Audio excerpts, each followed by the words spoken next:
Hello' everyone, এইটো মোৰ second blog. আজি মই ৰঙালাওৰ আগৰ ৰেচিপি এটা বনাবলৈ লৈছোঁ। ৰঙালাওৰ আগ অলপ কিনি আনিলোঁ, আনি কাটি আছোঁ ধুনীয়াকৈ। আকৌ মছলাটো মিক্সিত পিচি ল'ম। সৰিয়হ, নহৰু, আদা আৰু কেইটামান কেঁচা জলকীয়া, আটাইখিনি একেলগে মিক্সিত পিচি ল'ম।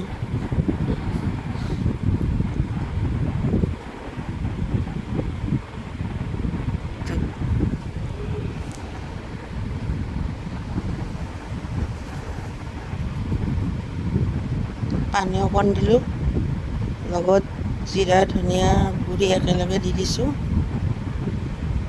আকৌ জলকীয়াৰ গুড়ি, লাল মিচৰি জলকীয়াৰ গুড়ি অকণমান দি দিছোঁ। দি আটাইখিনি একেলগে পিচি ল'ম। এয়া পিচি আছোঁ, পিছা হ'ল। ৰঙালাওৰ আগখিনি ধুনীয়াকৈ ধুই আছোঁ। ধুই পেলাই খৰাহি এটাত পানীটো টুকিব দিছোঁ। এতিয়া কেৰাহী পাতিলোঁ, কেৰাহীত তেল দিলোঁ, পাঁচফোৰণ কেইটামান দিলোঁ, পিঁয়াজ অকণ দিলোঁ। দি পেলাই এতিয়া পিঁয়াজটো পকিলে মছলাখিনি মেৰিনেট কৰা দি দিলোঁ তেলত মছলাখিনি দি অলপ সময় ভাজিব লাগিব। নিমখ দিলোঁ 2 চামুচ, সোৱাদ অনুযায়ী নিমখটো, ৰং গুড়া দিলোঁ। এতিয়া মছলাখিনি ভাজি আছোঁ। অলপ টাইম ভাজিব লাগিব, যেতিয়ালৈকে মছলাৰ গোন্ধটো নাযায়। চাওক, মছলাটো ভাজি ভাজি তেল বিৰিঙিব লাগিব। যেতিয়া তেলটো উপঙে তেতিয়া তাত বিলাহী দি দিলোঁ। বিলাহী মই 2টা দিলোঁ, কাৰণ আজিকালি বিলাহীত টেঙা নাই। তাৰপিছত শাকখিনি বহাই দিলোঁ। শাকখিনি বহাই লৰাই আছোঁ, লৰাই থাকিম অলপ সময়। লৰাই মছলাটো পূৰা শাকত লাগিব।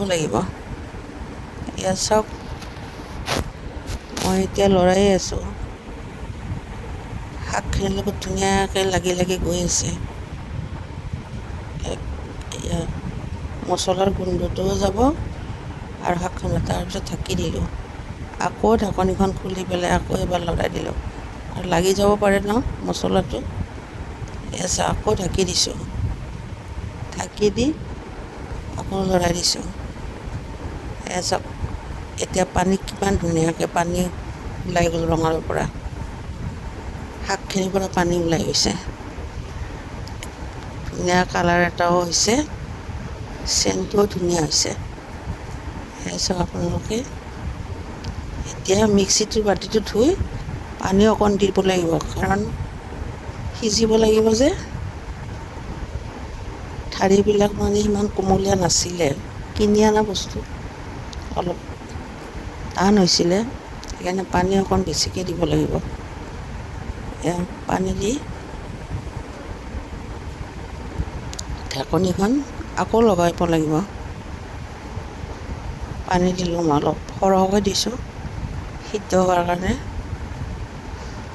এইবাৰ চাওক, আলুও সিদ্ধ হ'ব লাগিব আৰু লগতে শাকখিনিও সিদ্ধ হ'ব লাগিব। এতিয়া মই আকৌ ঢাকনিটো লগাই দিম, আকৌ খুলিম। এয়া তেনেকৈ ঢাকনি দি থাকিম, লৰাই থাকিম। লৰাই এটা সময়ত ধুনীয়া উতলিছে, কিমান ধুনীয়া উতলিছে চাওক। এতিয়া হৈ গ'ল মোৰ